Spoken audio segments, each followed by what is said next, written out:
binalatan ko na yung kamuting kahoy, ginadgad ko na rin siya ng ganyan. Ayan, ngayon naman tapos na akong maggadgad, pipigain ko naman bahagya ng gamit ang aking kamay. Ayan, pigain lang hanggang sa matapos lahat.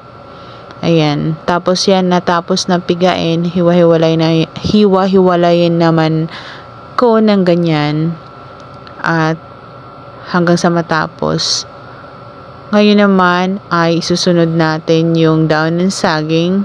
Kailangan pakuluan, malinis na yan para hindi siya mapunit pag nagamit mamaya pag nagbalot na ng suman. Then ngayon naman nag-add ako ng 2 cups ng coconut milk and 1 cup sugar. Then halu-haluin lang natin dito sa ginadgad ko na kamuting kahoy. Ayan, halu-haluin lang natin lahat. Malinis ang aking kamay. At ngayon, nag-add ako 1 teaspoon na vanilla. Then, 1 teaspoon na salt para magbalanse ang alat at saka yung tamis. Halu-haluin lang natin lahat hanggang sa mahalo na lahat ng ingredients na aking nilagay. Then, dito naman tayo, gagawa naman ako dito ng latik.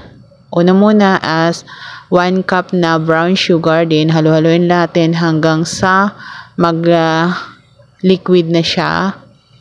Saka ko naman ilalagay yung isang buko na pinakayod ko siya ng ganyan. Then halu-haluin lang natin.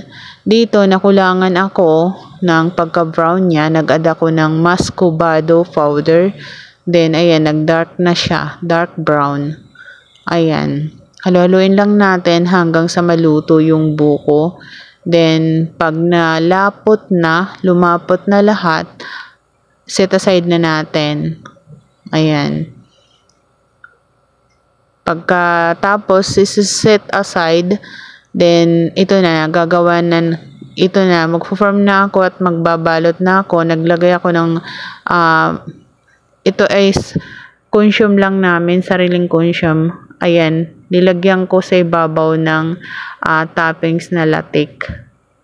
Then, ganyanin ko lang. Ipo-fold ko naman siya ng paganyan. Ayan, paulit-ulit ko lang yan gagawin. Ganyan.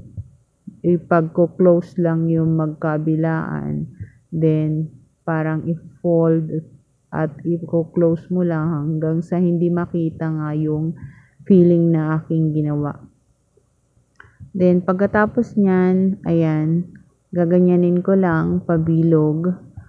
Ayan, fold, paikot, hanggang sa maganyan.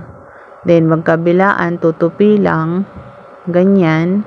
Then, doon naman sa kabila, tutupi ng paganyan. Ulitin ko lang hanggang sa matapos lahat ng aking ginagawa. Then, naglagay ulit ako plinat ko ulit yung kamuting kahoy. Then, nilagyan ko ng palaman.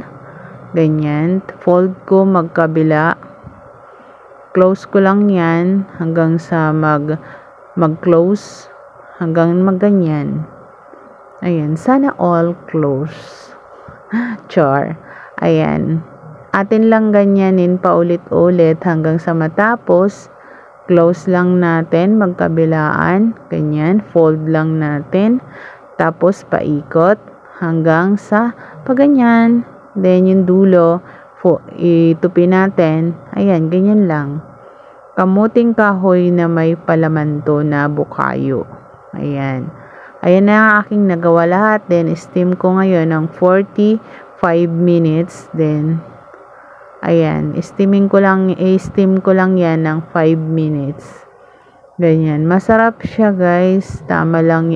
Ito ang gusto ko. Ayan, cover natin. Then, ayan na. Luto na siya. Tikiman na. Kainan na. Ang sarap niya, guys. Promise. Try nyo to at maganda rin siyang pang-business. Lalo na ngayon. Malapit na ang holiday season. Kaya, gumagawa ko. Ayan, hiwain lang natin ng ganyan. Ayan, oh. Ganda. Ang sarap niyan. Ayan, hiwain lang natin ng pag ganyan. Ayan, nilagyan ko ng margarine. Ay naalala ko noong ako'y nag-aaral ng elementary. doon sa probinsya sa tuwing recess. Ayan, tikman na natin. May margarine siya. Sarap. Sobrang sarap. Perfect to sa black coffee. No sugar. And try nyo to guys. It's very good for business also.